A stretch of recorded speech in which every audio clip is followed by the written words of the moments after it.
Hey, family, Christine Dimmick is a powerhouse to me. And whether you agree with her or not on her ideas, there's no questioning that her information shares are incredible. I'm so happy I get to talk with her today with you. Christine is the founder of the Good Home Company, and she has her own podcast, actually. Her podcast is called Be the Change, and her book is Detox Your Home. She's going to talk about a lot of that and more. So let's get ready to enjoy Christine Dimmick.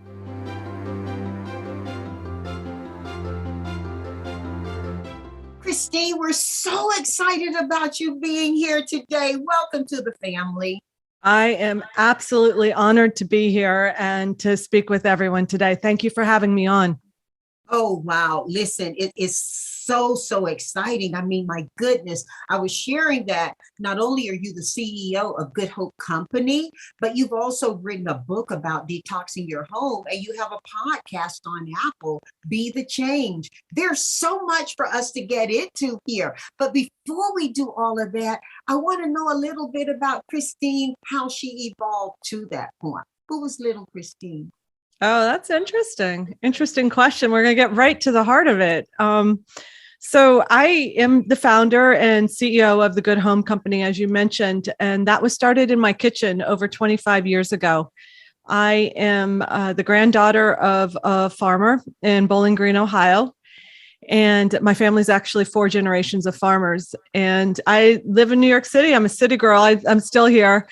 And the Good Home Company came about of my appreciation and my love of my grandparents. I come from a single mom, and she, raised me, and we traveled all around the country for her work so she could advance in her career. But home was the grandparents' farm. And so Good Home Company was born around that. It's a natural cleaning products company that, around that time, I mean, I'm sure everyone's familiar with it now, with Mrs. Myers and, some other competitors. And in fact, I was the first to do it in my kitchen. And that's a whole story. And JBH, I thought that was my story, right? Like, I thought that was it. And then about 7.5 years ago, I was diagnosed with breast cancer. And I was one of those people, I went to SoulCycle, I ate organic, I had a healthy lifestyle. And I said, what's going on? And at the time I was in my mid 40s, and I knew it was too soon for me. I shouldn't be having cancer. It shouldn't be the case. And of course, I had several friends also in their mid 40s who weren't so lucky and who ended up passing away from it. So then Detox Your Home was kind of my deep dive into the toxins that we're exposed to on this planet, and why so many people end up having autoimmune disorders, cancers, and why it's gone from 1 in 5 will get cancer to now 1 in 2. And then the podcast is, to get up to the podcast, that was, the book was great, an amazing experience. I've spoken at the UN in Geneva. I've spoken in New York. I've spoken at my son's school. I was really spreading that word. And then I found that I met so many incredible people who are actually doing wonderful things to change this world to where we would like it to be. And they didn't have a platform. Everyone's focused on the famous. And I wanted to give them a voice. So that's where the podcast came from. I know you've had some incredible guests, and never would I ask you who your favorites were. But I will ask you this. Early in the podcasting, what really stood out about your guests to you that they all had in common, beyond the generic, they were doing things to change the world? Sure. They all had in common was trauma. Through our pain comes our greatness. And I've seen that time and time again in my life. Hashtag, through our pain comes our greatness. Wow. Yeah, it does. It does. And so they all went through trauma, and they all had a decision to make. My last guest, his name's Antonio Espinosa. He was a former retired corrections officer whose partner was murdered on the job, his best friend. And he came back, and he had that decision where he was going to orient his heart. And he chose hope. And so now he is working with those who are incarcerated. Instead of holding that anger, he's showing their art. He's giving them hope, a way for when they get out, to be recognized and to earn income. And that's what the show's about. So it's really like how you took your pain and turned it into change and help others. Well, I know our family will be listening in on your podcast and probably going back to catch a lot of those that have already happened. When you talk about he chose hope, wow, what strength that takes on so many levels, huh? Yeah. Yeah. And I think that's with all of us, right? I mean, we're all walking with our own pains, our own traumas. I certainly 2 years ago at the beginning of this pandemic, I lost my mother to COVID. Time and again, I think, I say, it's like I thought my business was, that had its own trauma. I had a falling out with a partner who was also my mother's husband at the time. I've walked in my life as we all have. And I think that that's the most important thing. But we do have that time where we could go to anger or we could go to hope. And I know that when my mom passed, I'm not the only one to go through that. How was I going to handle that? And I knew it was coming. And so I took that time to be with her, JBH. That's what was important.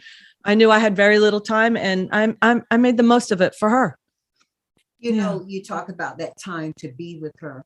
I can tell you, Christine, that and you said, like we really want to get to know each other on a deeper level, right? Yeah. I will tell you, when my husband transitioned just over a year ago from Alzheimer's, I had so many joys in my heart, even in the midst of that great grief. Joys that enumerate too much to go through here.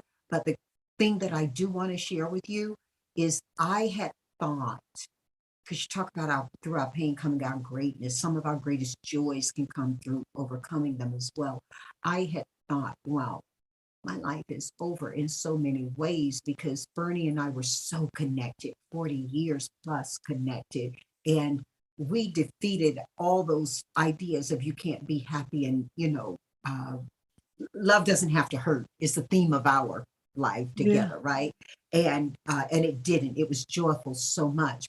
But Christine, when we knew he was in full-fledged Alzheimer's dementia, I thought, wow, is this how it's going to be for him this long? Forget about me. We got lucky because he turned to a happy 2-year-old. And so there were occasions to laugh and have joy in that. But when he transitioned, I had to rethink. I had to, figure out what is grief going to be like for me. And I'm just so excited about the work you're doing because whether it touches the point of grief or whether it is, anger or wherever, you're finding how people solution past that and get to things that not only heal them, but help us. What a gift. What a gift. Did you think it that way when you started your work, especially with the podcast? We're going to talk about the other stuff, but especially with the podcast. Well, I don't know. I guess I'm a Sagittarius, so it's like I seek knowledge. I want the truth. Like I've always been good at. I'm well aware of how precious my time is on this planet. I'm 52 years old right now, and if I'm lucky, I'll have another 25. Right? I was saying yesterday, Christine, to somebody, hey, look, I measure my life in terms of how many more summers I have. Wow. Yeah. Okay. Your thought. Yeah. Well, I think, they say always live in the moment, but I'm also aware of that, and so each day is a gift. It really is. And anyone who's traveled, anyone who's faced death, who's faced their own mortality, as I did with cancer and then also seeing, as you said, thank you for sharing that, seeing your beloved past, you become aware of that and how short our time is. And so I'm like, okay, so this is what I have left. And, on the onset, and I've got a lot I want to do, and I want to help people. And I think that's the other thing too, that everyone has in common on my show, is that they're helpers. So it's not that they're just doing this for themselves. It's by helping others that we heal. And I know this, and so focusing out and bringing these people on the show, it not only it's healing them, but we're all getting healing by listening and understanding. We're all in this together, right? We really are, and COVID has taught us that dynamic. Yeah, which guides me actually to something I really want you to lean in on, and educate us on it, because you're doing a lot of work, and your book talks about detoxing your home. You're doing a lot of work around that. Can you just 101 us on that?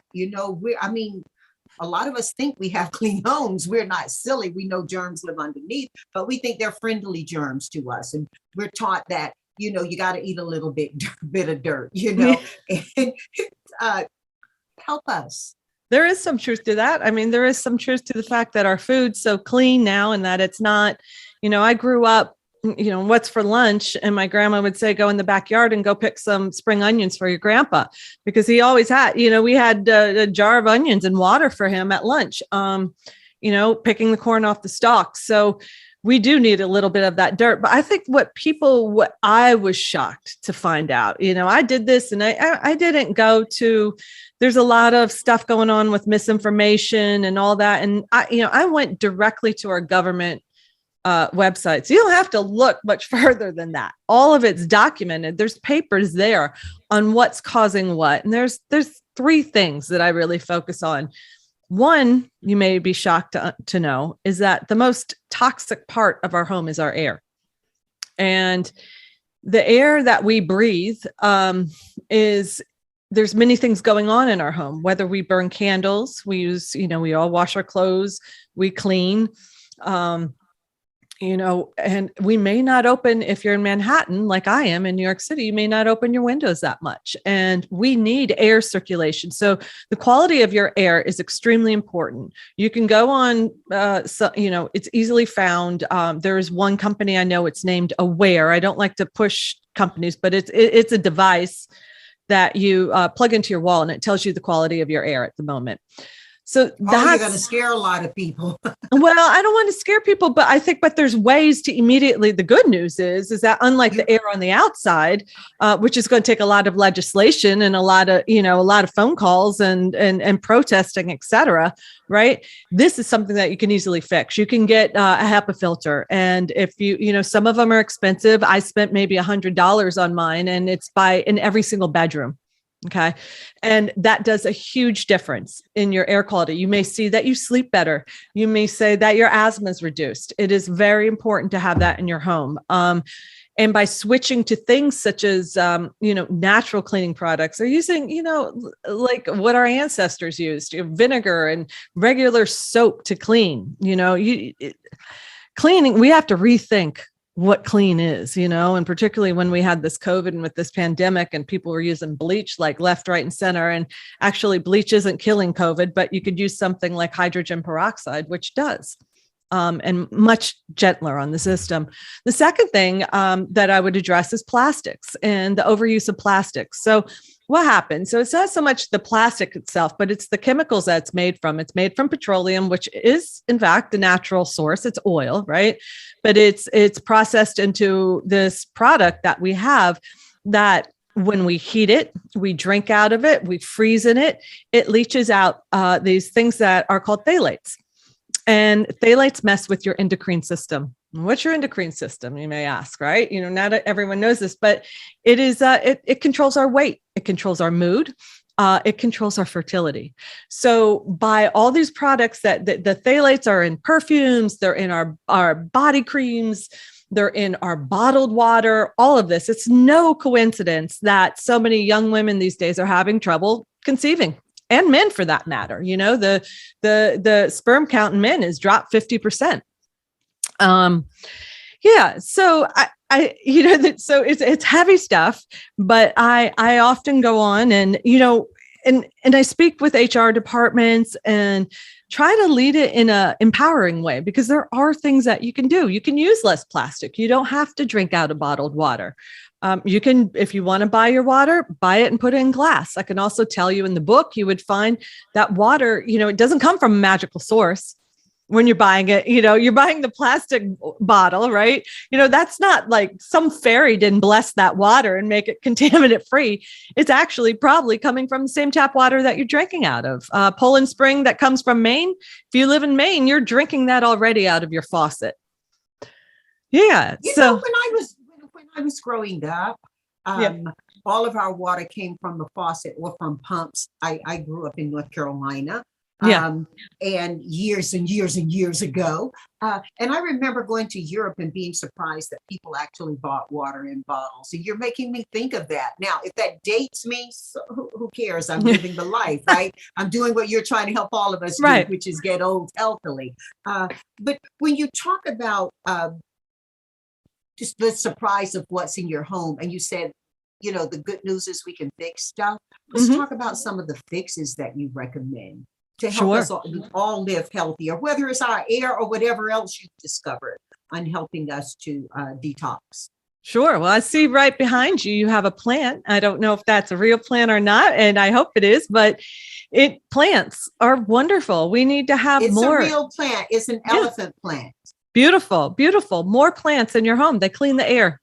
They're natural air cleaners. And so I have tons of plants. This little guy doesn't like you to overwater it though, because it's a succulent. Yes, which is even better. So if you think to yourself like, wow, I can't, how am I going to manage a plant? I can't remember to water it. Get yourself, what did you call it? An elephant plant? Yeah, get an elephant plant, get the succulents. I have orchids in the house, which actually aren't that difficult. They bloom and then you just leave them alone, and water the leaves, and then they bloom again in a year. Big leaf plants. You want, I have aloe vera in my house. All that. You want plants. As I mentioned before, you can get yourself a HEPA air filter. That's going to make a huge difference in your air, and that you're going to notice it right away. Bedding. Pardon? What about bedding and the things we clean with? Well, that's interesting. Bedding is now back when I was a kid, they didn't really check. They put flame retardants on everything and they put it on the bedding. But now most of the beds are made without these chemicals, because that was actually one of the most harmful places to find your chemicals. So that's the good news. I do have a down blanket. I sleep better with that, but you can also get hypoallergenic stuff. If you use foam, a lot of people sleep on foam now and they have the foam beds. Make sure it's Pure certified. That's PUR. It's called CertiPure, and it makes sure that the foam and that you're using is not doused in lots of chemicals, because that's a place, and you won't smell it. That's the thing, you bring it into your home and you don't necessarily smell it. Dry cleaning, like you want to make sure that you go to a dry cleaner when you go, that it's a process called wet cleaning, which is not using those harmful chemicals on your clothing. And if they do use that, make sure you air it out. If you have a little porch, or if you can, put it by the window, let it air out and immediately take it out of the plastic when you get home. For myself, for the water. Yeah, go ahead. And I want to come back to your thought. I don't want to cut it off, but I'm really curious. So many folks who are doing so much at home now that used to be done outdoors or away from home, like kids playing. Can the little ones still play on the floor? I mean, I played on the floor. I played in the dirt. Right. I remember one of our favorite pastimes was sitting along the side of the street. Again, we grew up in the country, and dusting dirt all over us and standing up and shaking it, putting mom seals on and pretend we were wearing silk stockings with the ash from the dirt. Oh, I like that. I too spend a lot of, I haven't done that. I too spent a lot of time outdoors, in Ohio. I mean, that's immediately where we went. I very little time indoors. But can little ones play indoors on the floor anymore? Yeah. You know, No, it's an excellent question. Sure they can. Sure they can. But ask yourself what you're using on your floor. Excuse me, whatever you're putting on your floor, your children and your pets are rolling around in it. A lot of pets have dermatitis issues, the itching and scratching, and people think it's allergies, and it's actually the floor cleaner they're using. I don't use the Swiffers. I don't use that. I use what is actually quite popular in Japan and South Korea, which is a steam mop. And they have them now. I bought mine on QVC years ago. It's lasted me probably 15 years. You put water in and it steams it up really hot, and it has a pad and it cleans the floor.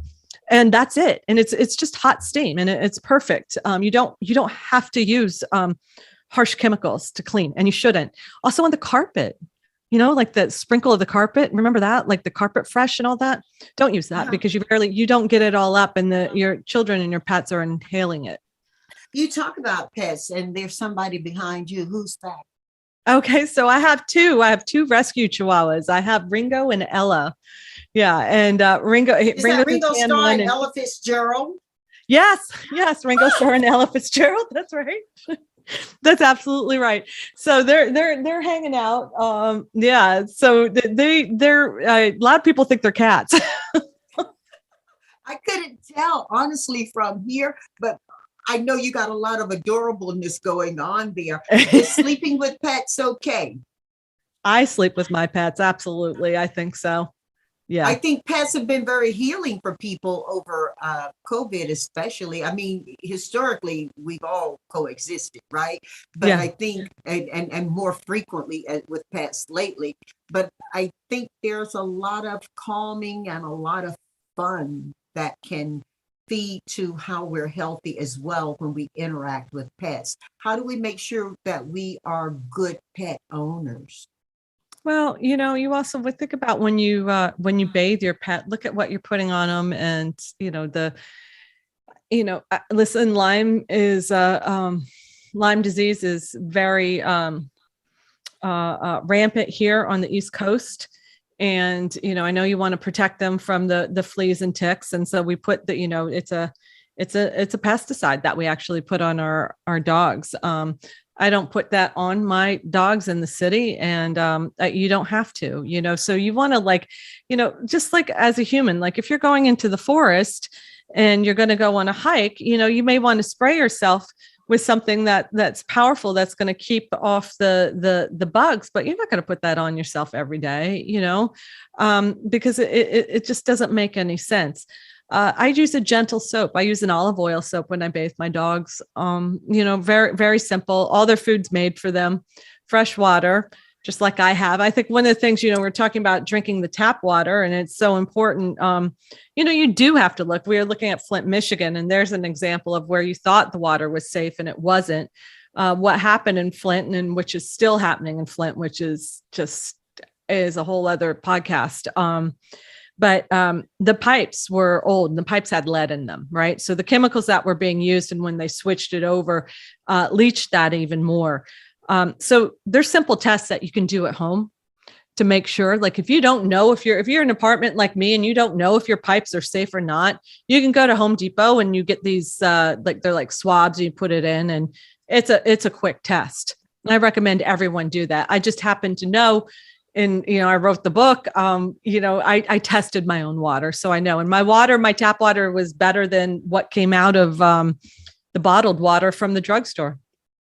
Yeah. Well, when I was growing up, I think they said that a lot of the kids' good dental condition was because of the water they drank, which was tap water.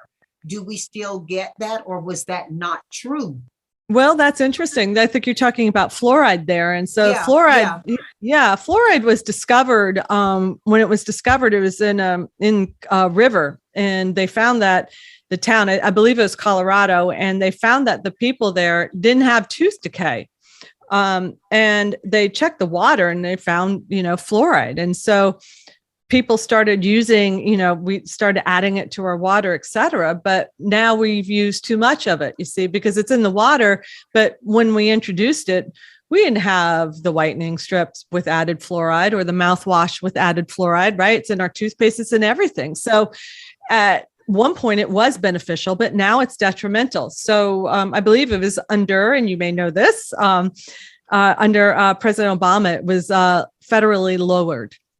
They lowered the level of acceptable fluoride because it was too high. When we think about your podcast and people helping to heal the world, when we think about your book, Detox Your Home, your company, the Good Home Company, wow, what a great name. It feels good, to hear it. What's the biggest message you want us to get from how you're tying all of that together? Tying all of it together. Now here you go. I should have had that. Like, it's like my elevator pitch, right? The biggest message is that we are the change.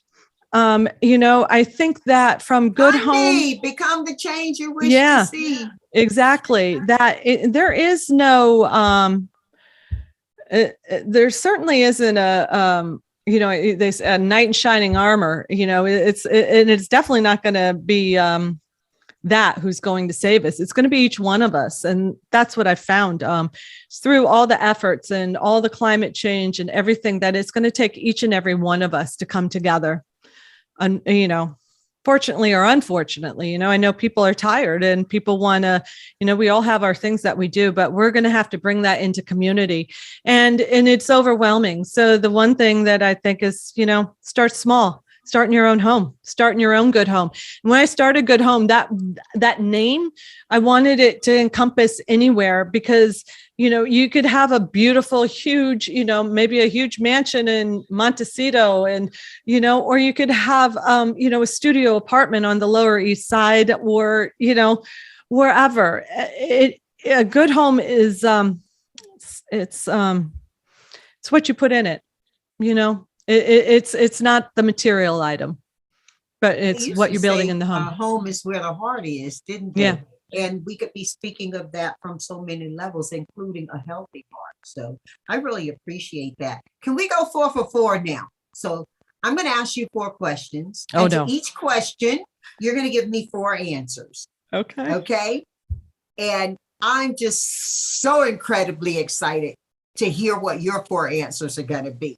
And we're going to start with dinner. Okay. We're talking about what you put in yourself as well as you put on, as well as what you put on or around yourself. Sure. In our conversation. Let's move over now and let's think. Christine, you get the opportunity to invite any 4 people you want to dinner from any time in history till now. Who's going to be at your table and why? 4 people. One is Albert Einstein. Okay. Why? Yeah. Why? I want him because I would like for him to explain E equals MC squared to me. Because I want him to explain energy to me, because I'm very much into energy, and that what we put out and all of it. And I believe in collective energy. That I think that what happens in the world, that you can tie that to what everyone is feeling at the time, and it comes before and not after. So I would like to have that explanation. Well, music kind of suggests that to some degree, doesn't it? I mean, we all like concert. We listen solo at home, but we all like concert as well. Yes. And yes, absolutely. I mean, and that's putting it into sound, as is that calm we get from the water, right? When we're by water. So, so I would love to have him there. 2, I would like to have anyone. It would be my mom. I miss her. So I would like to have her at the table. Okay. To see her and to talk with her again. 3.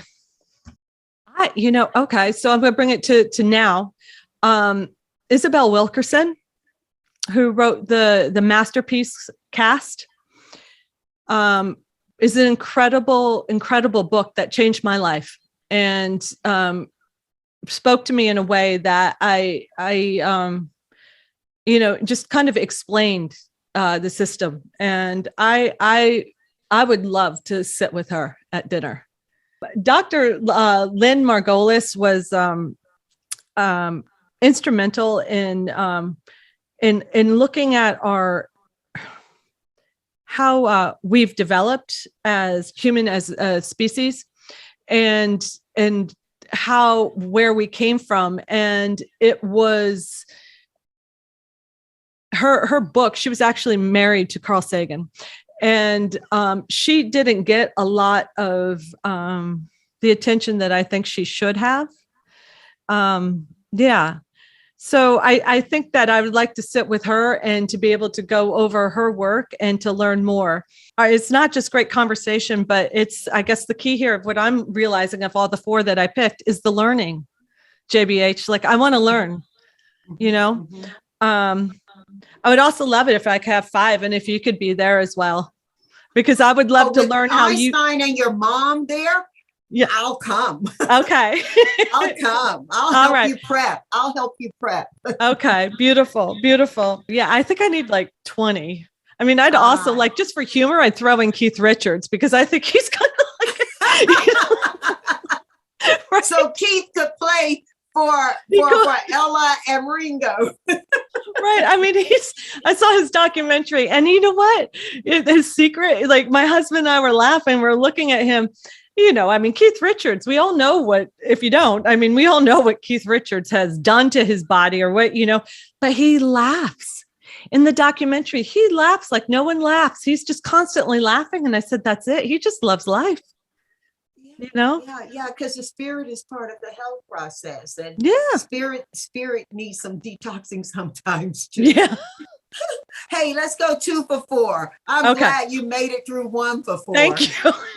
Guess what? 2 for 4, Keith Richards.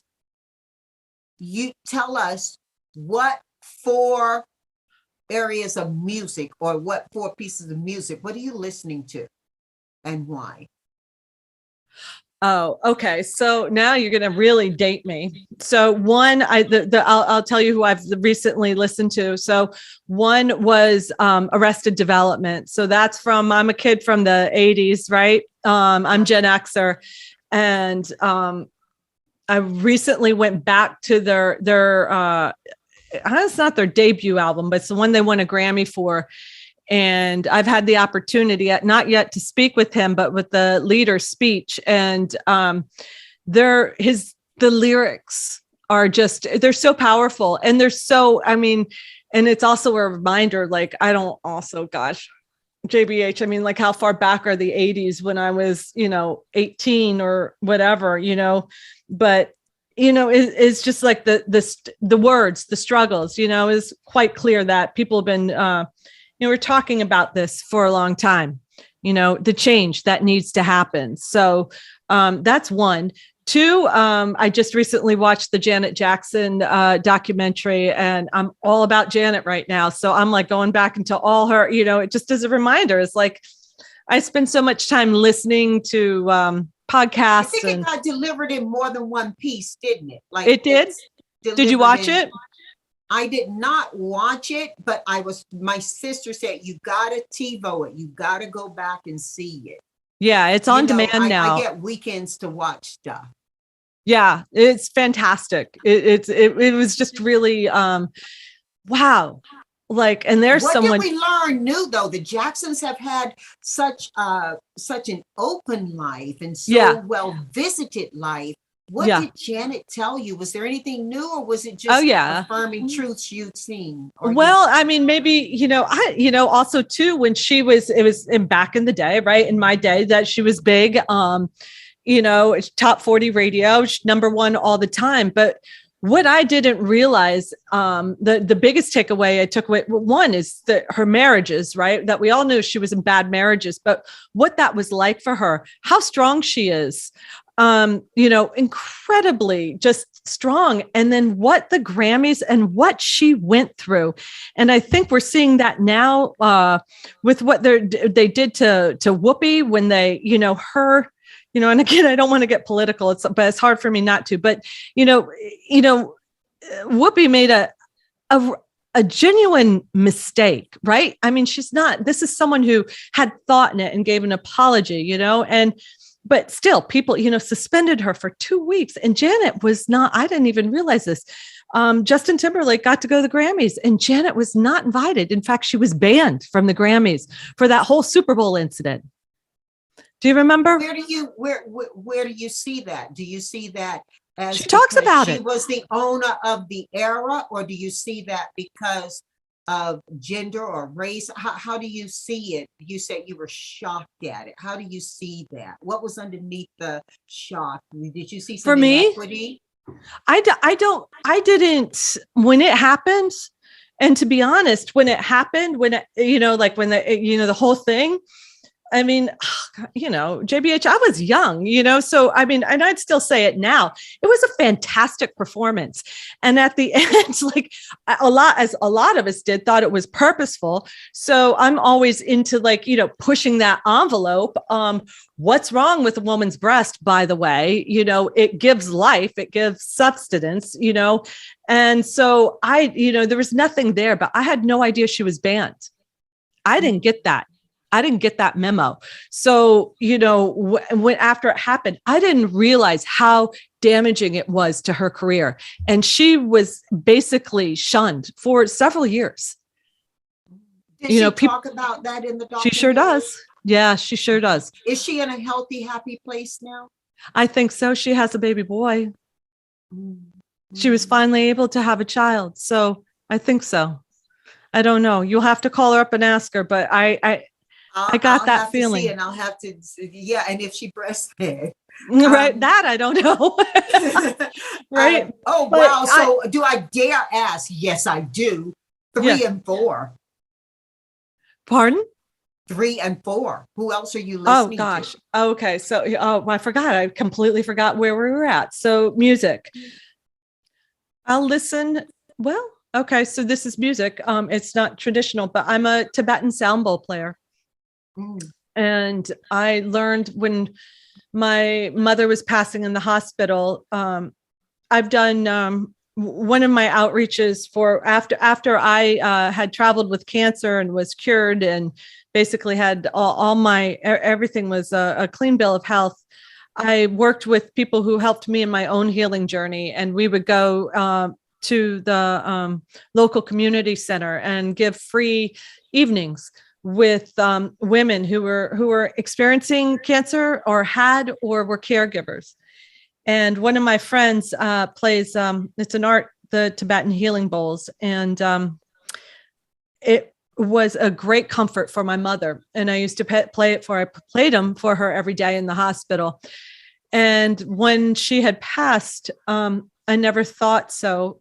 But I was called to become a player myself. And so I will do that in sound meditations. And so that's 3. That's 3. I find a lot of healing from that and a lot of grounding. And about 4, how do you top that with 4? 4, I'm going to give a shout out to the Rolling Stones. So I'm a big, I love the Stones. Oh, well, wait. I gotta stop.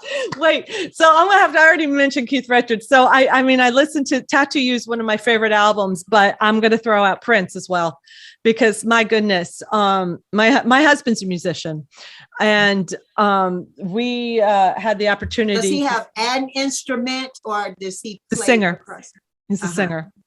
But for anyone, his instrument. Yeah. I also too is kind of like Prince. I never, I didn't know until I went. My mom at the time, my mom worked in Cablevision and was often gifted tickets a lot. And she had tickets to Prince, and my husband and I went at Madison Square Garden, amazing seats, 2nd row. And we both stood there with our jaws like this. It was unbelievable. The talent in that human being. You were like this, right? You were like this. I was, but I was also like transfixed. I've never seen so much talent in my life. I didn't know. Of course, I mean, his albums are incredible, but like when you see someone live, as you know, I mean, it was powerful. And then we went the next night, went and got tickets and went again. So I feel blessed that I got to see him live. And yeah, I mean, it would be nice to have him at dinner too, wouldn't it? You want him at dinner as well. when we do the garden party, right? Yeah. We wanted him to live long enough so that he could create more symphony for us, because Yeah. his music was Virgin Symphony, wasn't it? I've never, he picked up every single instrument. He was one of the best guitar players I've ever seen. Most people don't realize, but I mean, he was a master. You ever listen to Morris Day as well? Yeah. Okay. Yeah. Yeah. Okay. Oh, Incredible. wow. Okay. Listen, girl, you are so fun to learn. My goodness. You talked a little bit earlier about Isabel. We're going 3 for 4. 4 books that you recommend to our family to read, and why. These books must be read. Okay. Why? Okay. So number 1 is Isabel Wilkerson's book, Cast. Everyone, if you haven't read it, you have to read it. I think it should be mandated in 9th grade.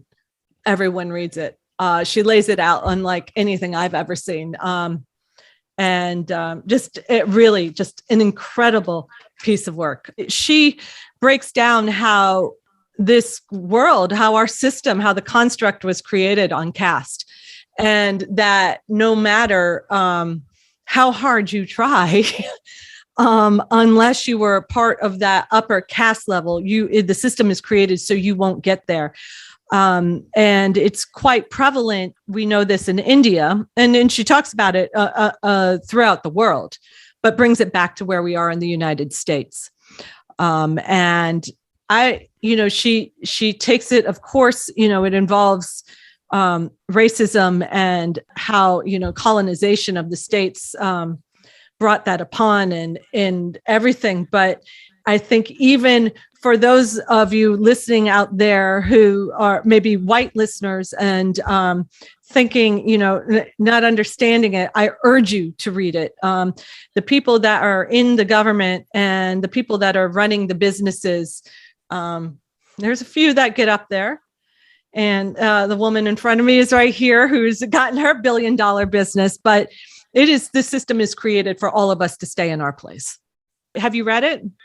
Wow, I have not, but I will. Okay. I will. Yeah. So as much as I could try, there's only going to be a certain level that I will ever reach. And the construct is made that way. Two. So I'm reading right now, and I have the opportunity to interview him in a couple of weeks, is Conversations with God. And I read this in my 20s when it first came out, and actually found it again. It's by Neil Donald Walsh, and it's a channeling of a conversation he had with Source. And I believe that we all have that within us. And it's a whole, again, it's another conversation, but I'm a deeply spiritual person. We've talked about energy, and I think we're all connected. There's a reason for us all here, and I do believe that it's to help one another. And he goes into it. So third is What a Fish Knows. What a great name. Right. And this is by, Jonathan Balcombe. And fishes are sentient beings.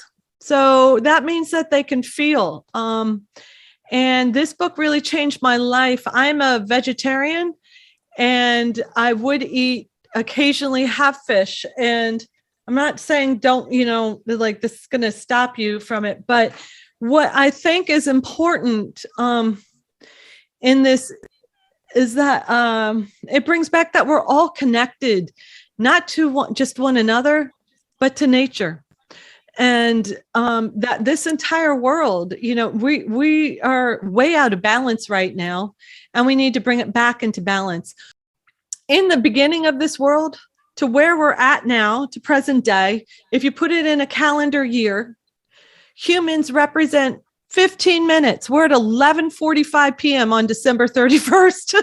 So we're 15 minutes of this whole, being. And look what we've done in 15 minutes, right? And I think it's what this book brought to me. I've always known it, but it's really brought to me that we need to we need to understand that we're connected with nature as well, and to respect that. And I'm not saying that you can't have a steak on your plate, but the fact that it's all taken care of in this way, and that none of us really know how it happens and how the, how that meat gets to our plate is a big problem. And it causes overuse, overconsumption, and et cetera. So I think it's just having a mutual respect. Yeah. Yeah. Well, And then I mean, oh gosh, I should probably say my own book, right? But I don't. my friend, her name's Sandra. She's a colleague, Sandra Goldmark. She wrote a book called Fixation, and that was also I recently read it. She wrote it about last year. I interviewed her on Be the Change, and it's about fixing things.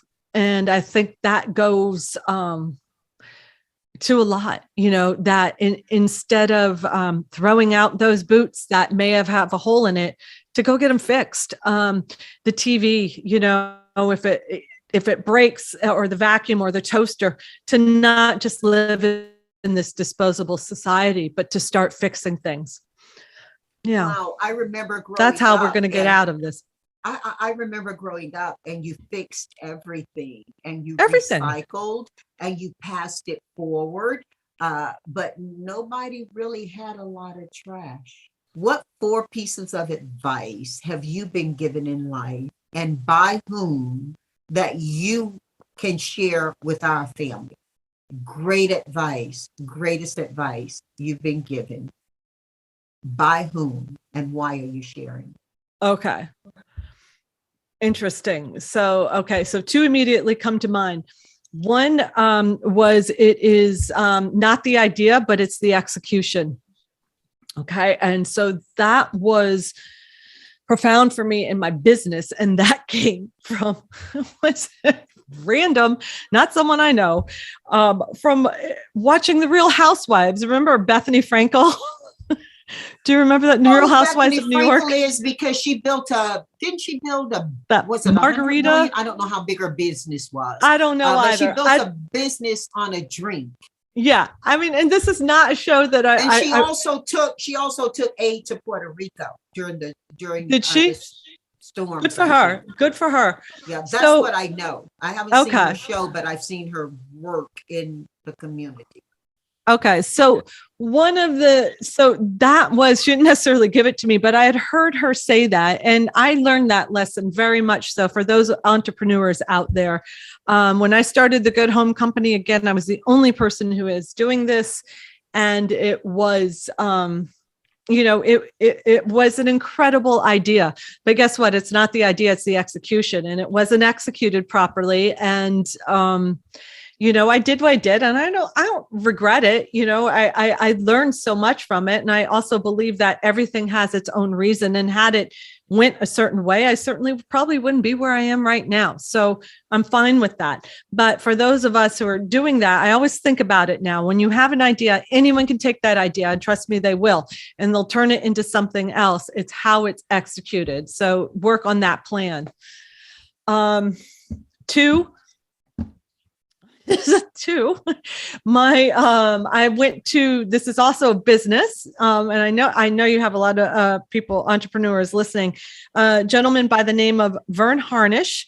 And he was the leader of a program at MIT, at Massachusetts Institute of Technology. It was called Birthing of Giants. It was with Inc. magazine. And it was all you're accepted into. It was a 3-year program. And it was kind of an accelerator program for entrepreneurs. And he said to me, when selling your business, get the money up front. And that, so we'll just leave it at that. So that may be for anything, right? Yeah. But oftentimes they'll negotiate when selling. I don't know. Do you still have your business, JBH? Yes, I do. Yes, okay. I do. Okay. So, and when you're going into mergers, when you're selling it and you're going about that, oftentimes there will be a payout over time, over years, if it reaches a certain threshold, et cetera. They like to plan it that way. If you're going to sell your business, get the money up front. the one thing, and I don't know who, no one necessarily said it, but I've read it, and it's something that I believe wholeheartedly, is to always wake up in how you can help others.